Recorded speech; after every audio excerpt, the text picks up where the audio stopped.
হরে কৃষ্ণা। আজ হচ্ছে রাম নবমী মহোৎসব, অর্থাৎ ভগবান শ্রী রামচন্দ্রের শুভ আবির্ভাব তিথি।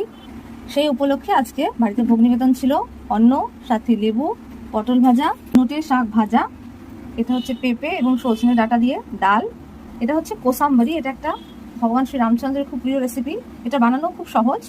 এর জন্য মুগ ডাল আমরা 8 ঘন্টা মতো জলে ভিজিয়ে রেখেছি, তারপর জল ড্রেন করে তাতে দিয়েছি শশা কুচি এবং দিয়েছি ধনেপাতা কুচি, লঙ্কা কুচি, আদা কুচি, লেবুর রস, নুন এবং দিয়েছি একটা ফোড়ন।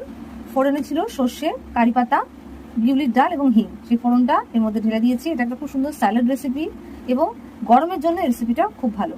তার সাথে আজ রামলালার জন্মদিবস, আবির্ভাব দিবস উপলক্ষে পায়েস, চাটনি এবং মিষ্টান্নের মধ্যে ছিল পাটিসাপটা এবং নারকেলের নাড়ু। এভাবে আপনারা খুব সুন্দর করে উদযাপন করুন। সাথে ছিল পানাকাম। এই পানাকামের কমপ্লিট রেসিপি আমাদের চ্যানেলে আছে, সেখান থেকে দেখবেন। এটা হচ্ছে গুড়ের শরবত, গরমের জন্য তো খুবই ভালো। সবাইকে